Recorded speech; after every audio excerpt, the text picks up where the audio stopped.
ಪರಲೋಕದವುಗಳ ಕಡೆಗೆ ನೋಡುವಂತೆ ನಿಮ್ಮ ಆತ್ಮವನ್ನು ವಾಕ್ಯದಲ್ಲಿ ಬಲಪಡಿಸುವ ಅನುದಿನದ ಧ್ಯಾನ.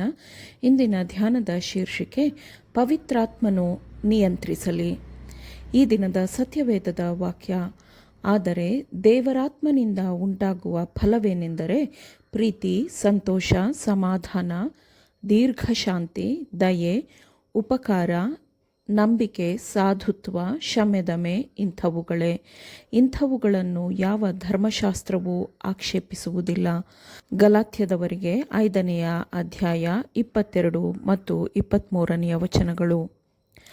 ಧರ್ಮ ಸ್ವಾತಂತ್ರ್ಯದ ಪ್ರಶ್ನೆಯನ್ನು ಅಥವಾ ವಿಷಯವನ್ನು ನಮ್ಮ ಜನಗಳು ಒಂದಕ್ಕಿಂತ ಹೆಚ್ಚು ರೀತಿಯಲ್ಲಿ ಸ್ಪಷ್ಟವಾಗಿ ಗ್ರಹಿಸಿಕೊಳ್ಳಬೇಕಾದ ಅಗತ್ಯವಿದೆ.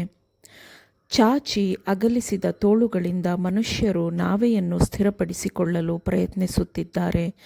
ಆದರೆ ದೇವರ ಸೇವಕರು ಏನು ಮಾಡಬೇಕು, ಇಲ್ಲವೇ ಏನು ಮಾಡಬಾರದು ಎಂಬುದನ್ನು ಮನುಷ್ಯರು ಅಲಂಕರಿಸಿರುವ ಸ್ಥಾನವು ಅರ್ಹತೆಯೊಡನೆ ತಿಳಿಸಿಕೊಡುತ್ತದೆ ಎಂದು ಮನುಷ್ಯರು ಯೋಚಿಸುತ್ತಿರುವುದರಿಂದ ಕರ್ತನ ಕೋಪಾಗ್ನಿಯು ಅವರ ವಿರುದ್ಧ ಉರಿಯುತ್ತಿದೆ. ಇಸ್ರಾಯೇಲ್ ಜನರಿಗೆ ಕಾಣಿಸುವಂತೆ ಮೋಶೆಯನ್ನು ವಿಶೇಷವಾದ ನಾಯಕನನ್ನಾಗಿ ಆರಿಸಿಕೊಳ್ಳಲಾಯಿತು. ಸುದೀರ್ಘ ವರ್ಷಗಳ ಶಿಸ್ತಿನ ಕಲಿಕೆಯ ಮೂಲಕ ಆತನು ನಮ್ರತೆಯ ಪಾಠಗಳನ್ನು ಕಲಿತನು ಮತ್ತು ದೇವರಿಂದ ಕಲಿಯುವ ಮತ್ತು ದೇವರಿಂದ ಮಾರ್ಗದರ್ಶನ ಪಡೆದುಕೊಳ್ಳುವ ಮನುಷ್ಯನಾದನು. ಅದೃಶ್ಯನಾಗಿರುವಾತನು ಅವನನ್ನು ನೋಡುವ ಹಾಗೆಯೇ ಅವನು ಎಲ್ಲವನ್ನೂ ತಾಳಿಕೊಂಡನು. ಕ್ರಿಸ್ತನ ಶಾಲೆಯಲ್ಲಿ ಅನುದಿನವೂ ಕಲಿಯುವ ವಿದ್ಯಾರ್ಥಿಯಾಗಿದ್ದರೂ ಇಸ್ರಾಯೇಲ್ ಸಮೂಹದ ನಾಯಕನ ಮೇಲೆ ದೇವರು ನಂಬಿಕೆ ಇಟ್ಟಿದ್ದನು.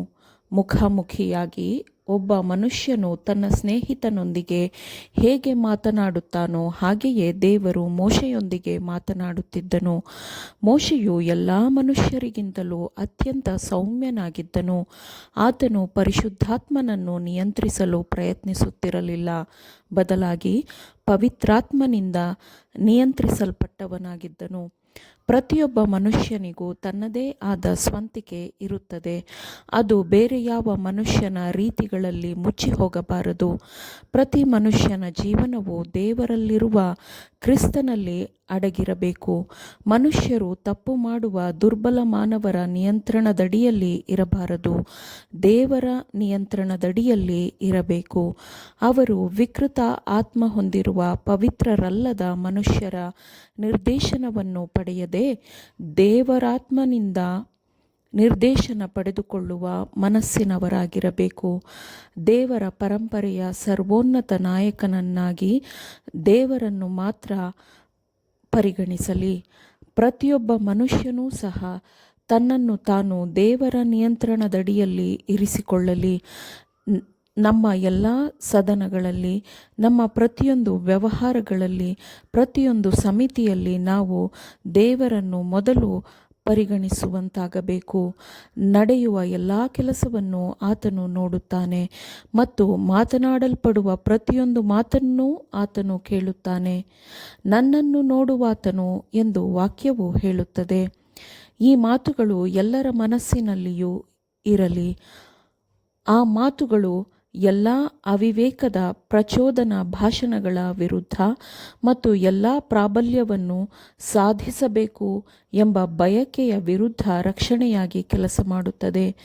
ಎಂದಿಗೂ ಮಾತನಾಡಬಾರದ ಮಾತುಗಳು ಮತ್ತು ಮನುಷ್ಯ ಸ್ವಾತಂತ್ರ್ಯವನ್ನು ನಿರ್ಬಂಧಿಸುವ ಯಾವ ತೀರ್ಪುಗಳನ್ನು, ಮನುಷ್ಯರಿಗೆ ಅಧಿಕಾರವಿಲ್ಲದ ತೀರ್ಪುಗಳನ್ನು ಅದು ನಿಗ್ರಹಿಸುತ್ತದೆ.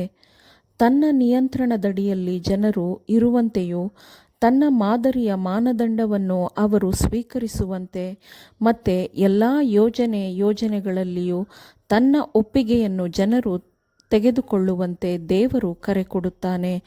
ಆತನ ಪರಿಶುದ್ಧತೆ, ನ್ಯಾಯ, ನೀತಿ ಇವೆಲ್ಲವೂ ತತ್ವರಹಿತ ಕ್ರಿಯೆಗಳಿಂದ ದೂರವಿರುವುದಕ್ಕಾಗಿಯೇ ಆಗಿದೆ. ಯಾವನಿಗೆ ಯಾಕೋಬನ ದೇವರು ಸಹಾಯಕನೋ, ಯಾವನು ತನ್ನ ದೇವರಾದ ಯೆಹೋವನನ್ನು ನಂಬಿರುತ್ತಾನೋ ಅವನೇ ಧನ್ಯನು. ಭೂಮಿ, ಆಕಾಶ, ಸಾಗರ, ಚರಾಚರ ಇವುಗಳನ್ನು ನಿರ್ಮಿಸಿದವನು, ವಾಗ್ದಾನವನ್ನು ಯಾವಾಗಲೂ ನೆರವೇರಿಸುವವನು, ಹಿಂಸೆಗೆ ಗುರಿಯಾದವರ ನ್ಯಾಯವನ್ನು ಸ್ಥಾಪಿಸುವವನು, ಹಸಿದವರಿಗೆ ಆಹಾರ ಕೊಡುವವನು ಆತನೇ. ಯೆಹೋವನು ಸೆರೆಯಲ್ಲಿರುವವರನ್ನು ಬಿಡಿಸುತ್ತಾನೆ.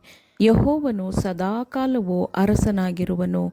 ಚೀಯೋನೇ, ನಿನ್ನ ದೇವರು ತಲತಲಾಂತರಕ್ಕೂ ಆಳುವನು. ಯಾಹುವಿಗೆ ಸ್ತೋತ್ರ. ಆಮೇನ್. ದೇವರ ವಾಕ್ಯಗಳನ್ನು ಶ್ರದ್ಧೆಯಿಂದ ಆಲಿಸುವವರು ಮಾತ್ರವೇ ಆಗಿರದೆ ಪಾಲಿಸುವವರು ಆಗಬೇಕೆಂದು ನಿಮ್ಮನ್ನು ಉತ್ತೇಜಿಸುತ್ತೇನೆ. ಪರಿಶುದ್ಧಾತ್ಮನ ಸಹಾಯದಿಂದ ಆಲಿಸಿದ ನಿಮ್ಮೆಲ್ಲರಿಗೂ ಧನ್ಯವಾದಗಳು. ಮತ್ತೆ ದೈನಂದಿನ ಧ್ಯಾನಕ್ಕಾಗಿ ನಾಳೆ ಸಂಧಿಸೋಣ. ಆಮೇನ್.